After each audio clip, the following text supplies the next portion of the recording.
Only thing they gonna save the streets is something that come from it. I used to be a monster. I didn't know what a man was, cause when now. When my brother got shot 56 times with an AK-47, and they left him out in the rain for 4 hours in front of my mama.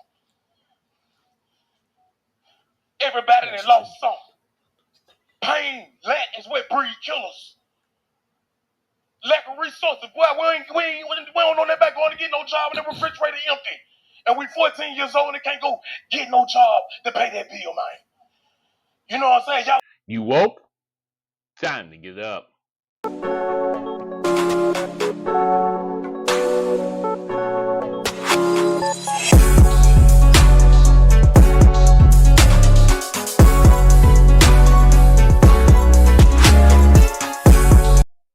Welcome to Thought You're Awoke, No Speed Limit podcast, where we always talk about politics, religion, culture, and resistance.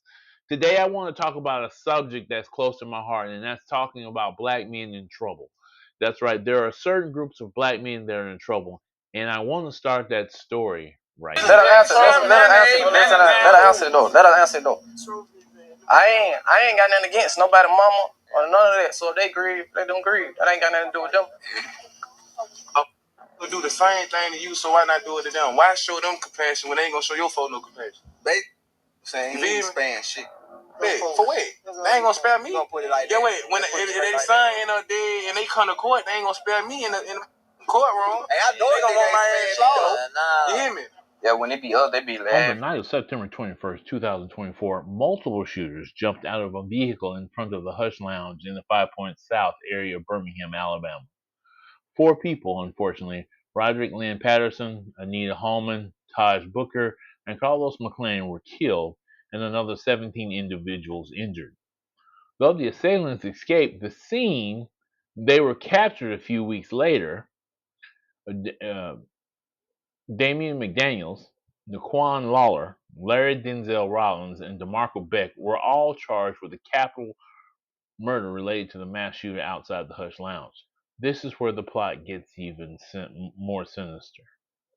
Damien McDaniel, along with other individuals, became the focus of a group of individuals who were allegedly responsible for at least 30% of the murders in the city of Birmingham. Okay, we had to come out to Alabama for this story. This is just straight up crazy. Already charged in the deaths of 11 people, 4 of whom were killed in a mass shooting in downtown Birmingham late last year. Damien McDaniel has now been charged with killing a firefighter at his own station nearly 2 years ago, killing a UPS employee, and a 21-year-old woman. McDaniel.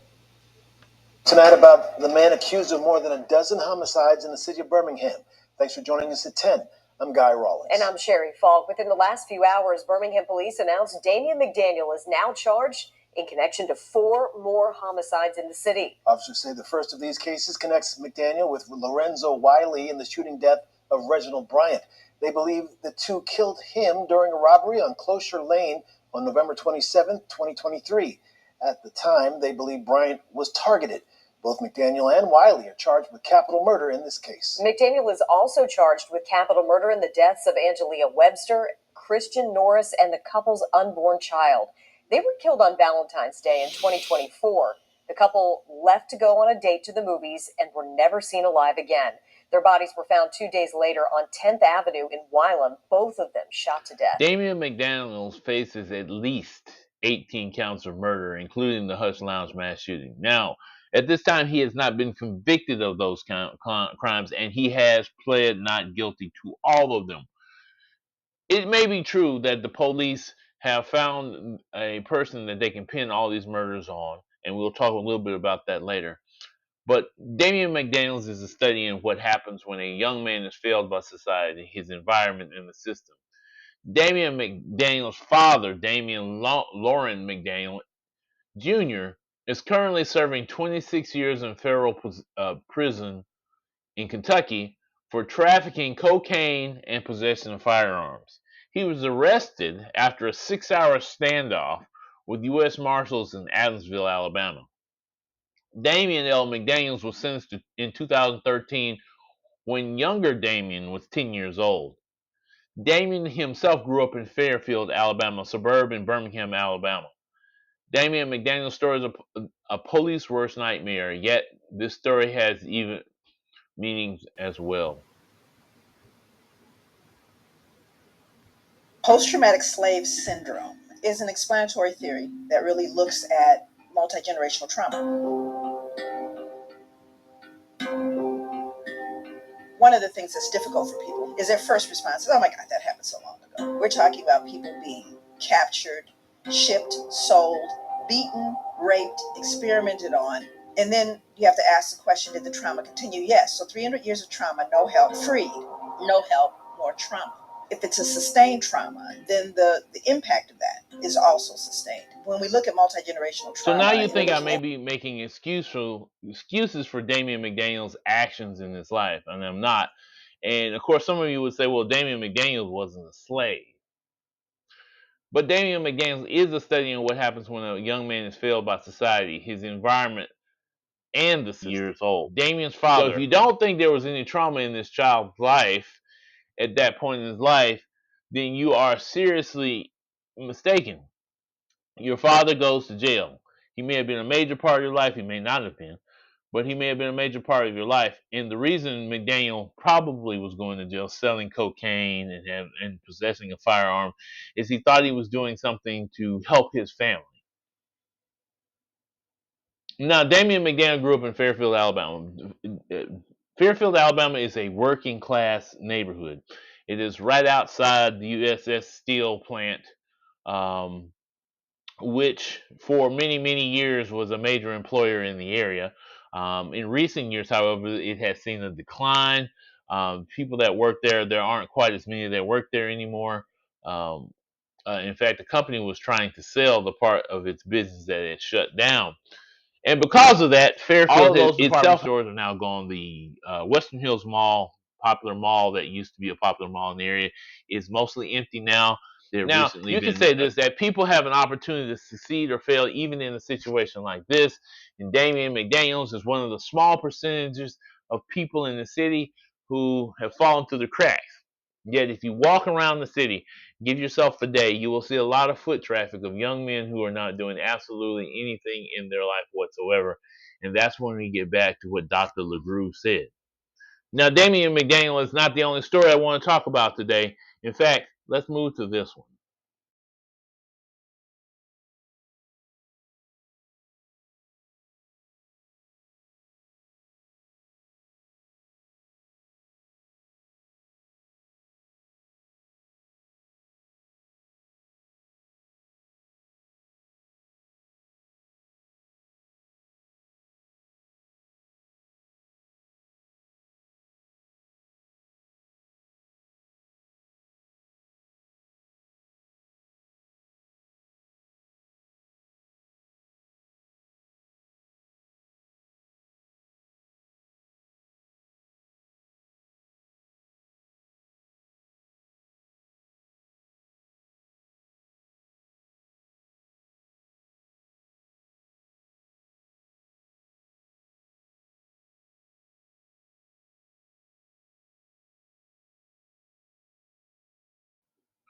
On the morning of May 1st, Cincinnati, Ohio police stopped a suspected stolen vehicle. 4 individuals jumped out of the vehicle and began fleeing on foot. One of those individuals is 18-year-old Ryan Hinton. Ryan Hinton is running from police when he falls. He runs between the dumpster and an officer fires a shot at him after another officer says he had a gun. 2 bullets hit Ryan Hinton, killing him. The very next day, the family, including Ryan's father, Rodney Hinton Jr., are invited to the police department to watch footage of the shooting. Rodney is too distraught to watch the rest of the video.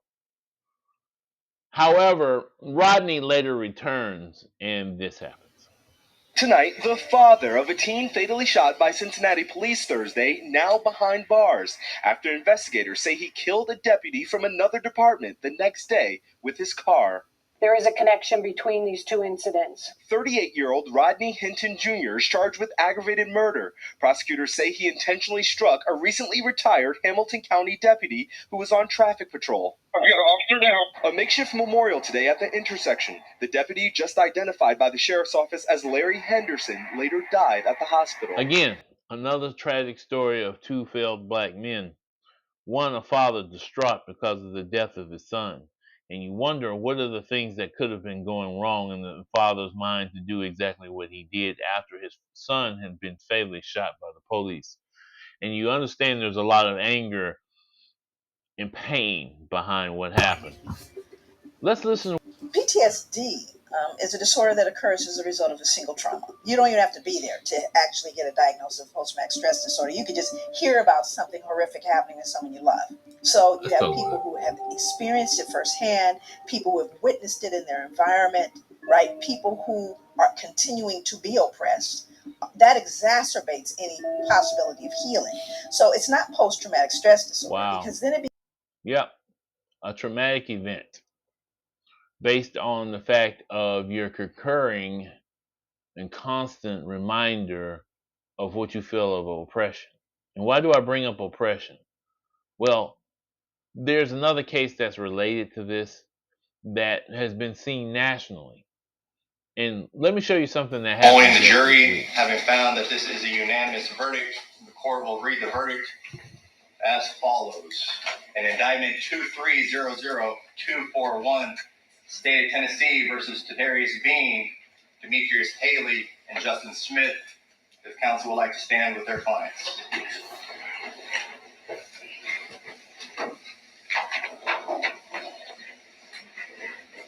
The verdicts read as follows. Count 1, second-degree murder. We, the jury, find the defendant, Tadarius Bean, not guilty. Count 1. We, the jury, find the defendant, Demetrius Haley, not guilty. Count 1. We, the jury, find the defendant, Justice Smith, not guilty. Count 2. Aggravated assault, acting in concert. We, the jury, find the defendant, Tadarius Bean, not guilty. Count 2. We, the jury, find the defendant, Demetrius Haley, not guilty. Count 2. We, the jury, find the defendant, Justin Smith, not guilty. Count 3. Aggravated kidnapping with bodily injury.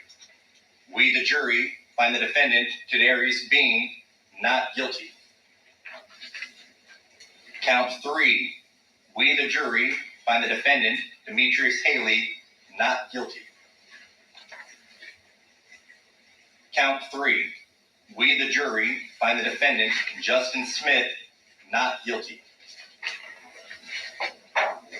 Count 4.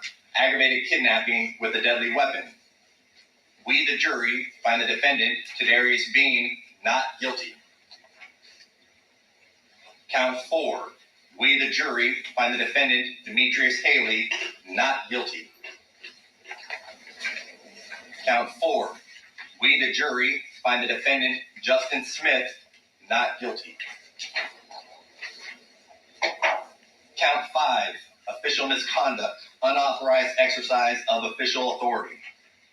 We, the jury, find the defendant, Tadarius Bean, not guilty. Count 5. We, the jury, find the defendant, Demetrius Haley, not guilty. Count 5. We, the jury, find the defendant, Justin Smith, not guilty. Count 6. Official misconduct, refraining from performing a duty. We, the jury, find the defendant, Tadarius Bean, not guilty. We, the jury, find the defendant, Demetrius Haley, not guilty. I can tell you this. I didn't show the whole video. I showed a good portion of that particular video. But this was the Tyre Nichols case. If you know anything about Tyre Nichols case, you know that 6 officers were arrested and charged with the beating death of Tyre Nichols in Memphis, Tennessee. There were also 2 paramedics on the scenes that were also charged with charges related to the same incident where they did not properly take care of Mr. Nichols. Now, These officers just this week were acquitted by Tennessee courts and a Tennessee jury of all white men of committing the crimes against Tyre Nichols. And you say, how is this related to Rodney Hinton Jr.? Again, a trauma that black people have been facing over the years. Since I've been on this earth, there has been Rodney King. There has been Derek Fisher. There's been Rodney Brown. There have been case after case where police either shot a man who was unarmed or strangled a man to death in my lifetime.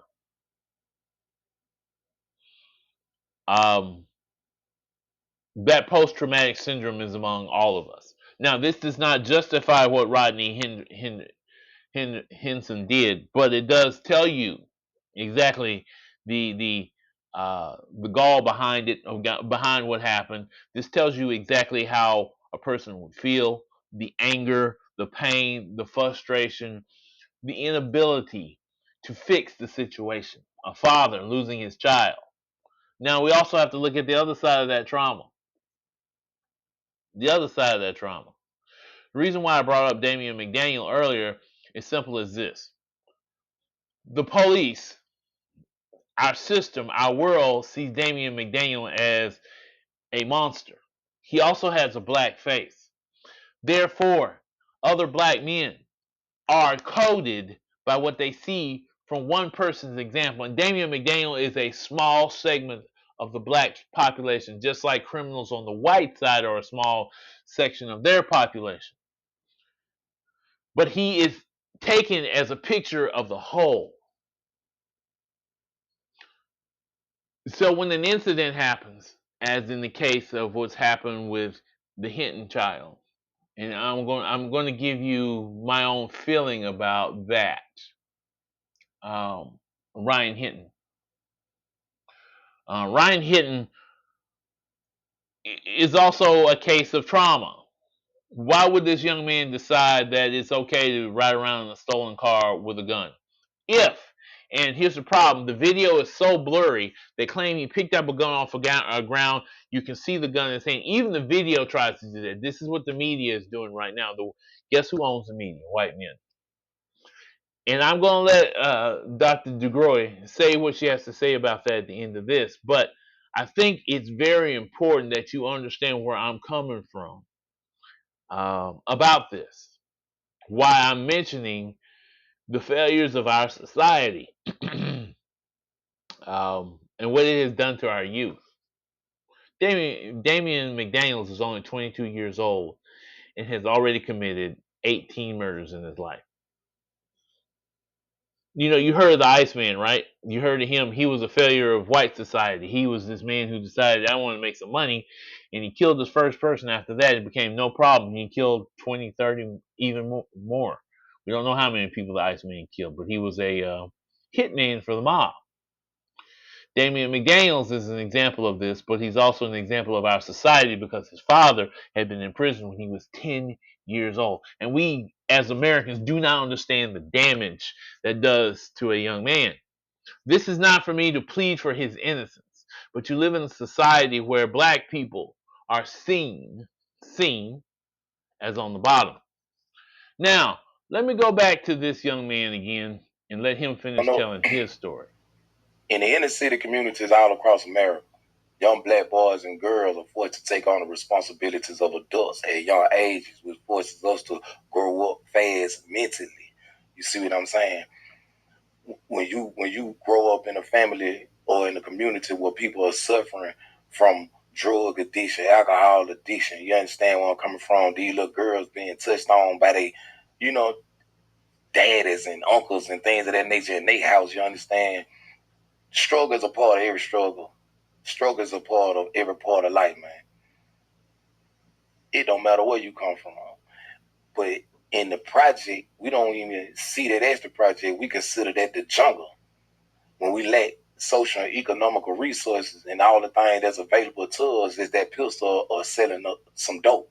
You understand where I'm coming from? To provide for our families. It's because of circumstances and conditions that we feel forced to go handle our business the way is either you gonna do or you gonna die. You see what I'm saying?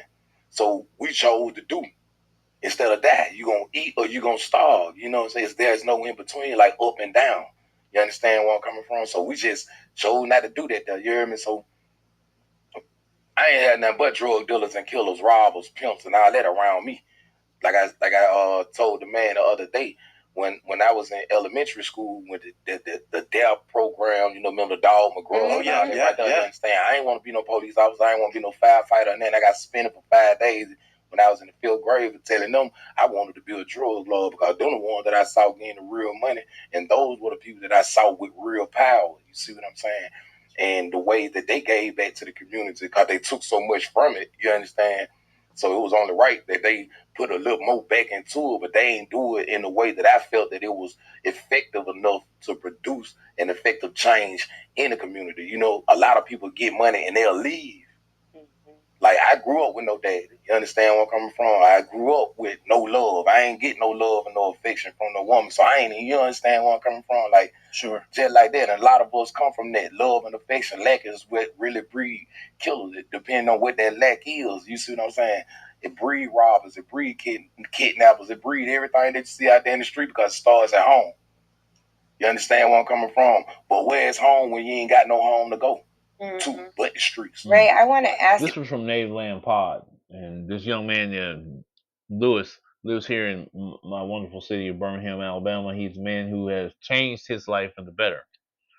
So that's part of what he talked about, changing his life for the better. And as I said, I was telling the story of the Hintons, Rodney and Sydney, and it struck me that we grow up in a society where people sometimes would rather be the worst of us because of the trauma in their lives. Again, that's what Dr. DeGroy was talking about. She was talking about the trauma in our lives. And I'm going to go back to her and let her finish what she was saying before I finish Common what behaviors that I took for granted as, well, cultural. There's adaptive behaviors, survival behaviors. Well, what are they? Let's just say 2019, you have a black mother and a white mother. The sons go to school together. They find themselves at a meeting. The black mother leans over to the white mother and says, I just wanted to mention to you that I noticed that your son is really doing quite well. And the white mother's response is, oh, thank you. She begins to go on and on about he won the science fair, his uncle's an astronaut. She's just oozing. She realizes the black mother's son is actually excelling her son. And she says, well, wait a minute. Your son's the one that's really coming along. And the black mother responds, oh my God, he's a handful, but oh, he just works my nerves. Now, when I'm working with African-American people, it doesn't matter what the audience is. It doesn't matter what class. If I were to ask, is she very proud while she's saying those denigrating things? And everybody laughs and goes, of course, there's a secret. Because everybody black knows that even though the black mother is going, oh my God, she's really proud. So now let's roll that scene back 300 years. And let's say this black mother is working in the fields and a white slave owner comes through and says, wow, that boy is really coming along. What is she going to say? No, he's not. He's stupid. He's shiftless. He can't work because I don't want you to sell him. So I denigrate them to protect them. That is called appropriate adaptation when living in a hostile environment. The little white boy, say Timmy, he feels really comfortable and happy about what his mom just said about him. And Trey looks at his mom and wonders, why can't you be proud of me? Because he doesn't understand the secret yet. And by the time he learns the secret, he will have already been injured by it. Post-traumatic There slave. it is. Not so simple explanation, but a simple explanation as to the trauma in the child's life. As you see, the child is trying to find a solution to a problem of his family. How do you feed your family? How do you care for your family? You feel no love.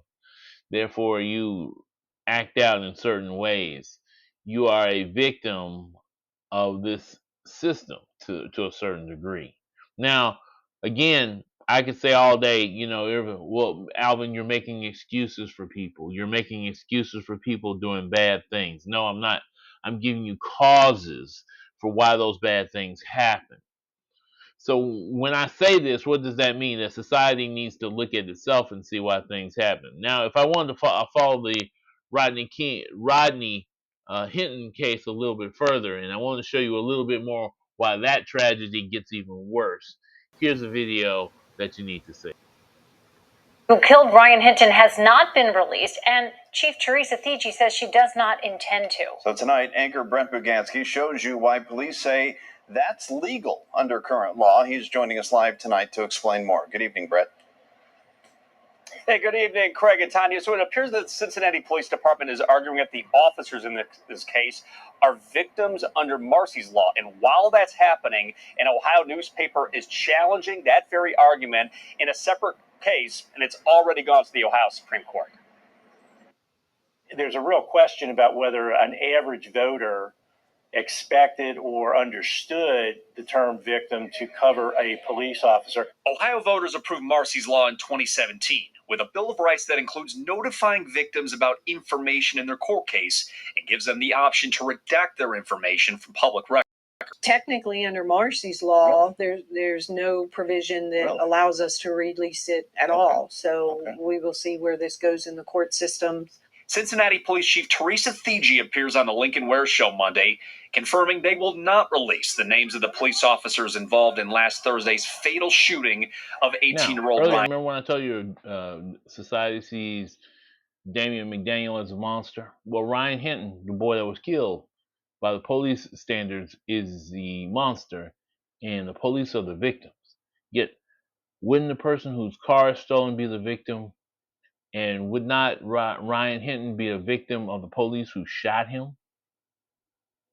Instead, the offense is against them.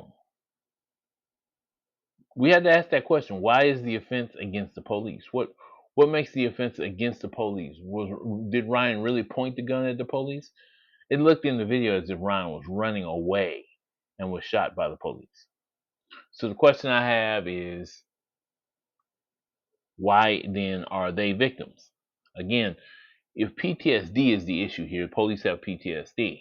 So now you're a victim because you are afraid of this young black man that you're treating as a monster, as they would a Damien McDaniel, who's an actual criminal, and I want to say alleged criminal. Let's put it that way, because he already had charges before the charges here. Then what happens next is what happens to his father. His father becomes the next monster. In the way the news media is painting this already, the Ryan Hinton story is not as important as the father's story. Rodney's story. And what happened to that police officer, because he's the victim. So as the circle goes around, the two black men in the middle are no longer the victim. They are the problem. Again, this goes back to the same issue as before. You're seen as a monster if you lash out against the system in which you're in.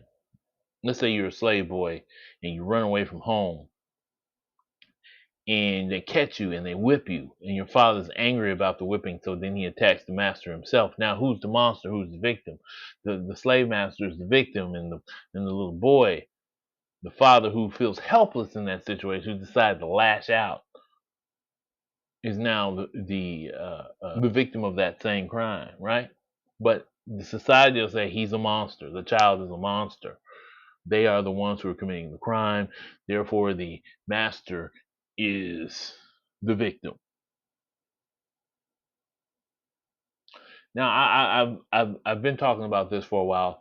Let me let DeGru finish her conversation their about environment, right? People who are continuing to be oppressed. That exacerbates any possibility of healing. So it's not post-traumatic stress disorder, because then it becomes part of what we call your socialization process. So you begin to normalize a way of living and being, everything from what we eat to what we believe it means to be a friend. You know, all of these things are colored by history. And if you don't understand it, you're going to fold in things that you've just assumed are normal. But But post-traumatic stress disorder, exaggerated startle response, outbursts of anger, feeling of foreshortened future. There was a point where there were African-American children in different urban settings that didn't expect to live to be adults because they saw so much death that they started planning their funerals like at 13, 12, as young as 10. And when you start looking at the simple biology, you start looking at the impact of stress on health. And while we look at general stress, we know finances, you have illnesses, all these different things. How about being Black? How does factoring in being Black in America impact your stress level and therefore your body's ability to operate its own immune system? Because we know it compromises the immune system. Once you understand it, then you can deal with it. Because you see, it's habitual. You socialize. It becomes part of your being. So one of the ways you begin to address that multi-generational trauma. Okay, well, then how do we get out of this situation? Part of What your do we being. do next? So one of the ways you begin to address that multi-generational trauma is to work with the people it directly impacts, to hear from them. And when you give the people the information, they can use it. I think the first order of business is beginning to have a conversation. And the other is to educate the larger society. You have to stop the assault. So this is not purely a clinical thing. This requires social justice and change. That's where part of the healing is. It's not in a clinical setting or in a pill. It's in fairness and justice and safety and equity. We got to work with some of those clinical things, some of those issues of panic and anxiety. And we also have to deal with the fact that you have a system that is set up to oppress you and to continue to injure you. Both those things have to be dealt with. And they cannot singularly by themselves affect a change. They have to be done collectively. I just want to give all credit to AJ Plus and Dr. LeBroy because she is such an intelligent individual, and what she's speaking on is seriously a matter that we have to look into. So what am I concluding here to talk to you about? That we have an opportunity to change the trajectory of our people, so that more cases like the Hintons don't happen, so that more Damien McDaniels don't happen. We have a chance. But what do we have to do in order to get past that point? What do we have to do in our society to reach that? We have to reach out. We have to show love. We have to show respect. We have to show them the path. We have to use people like Dr. LeBroy and Dr. Orlando, who can talk to young Black men and women and try to help them through their issues and get them to the level of understanding, changing behaviors, getting a proper education, and moving on and achieving. Those are the things that can happen. And of course, I'm always a spiritual person. I believe if you believe in God, that God will show you the path of love, of forgiveness. He will show you how to progress in life. He will help you move mountains out of your way. So that's all I want to say in conclusion today. I want to thank you again for watching Thought You're Awoke, No Speed Limit Podcast. You folks have a wonderful. You have been listening to Thought You're Awoke, No Speed Limit Podcast.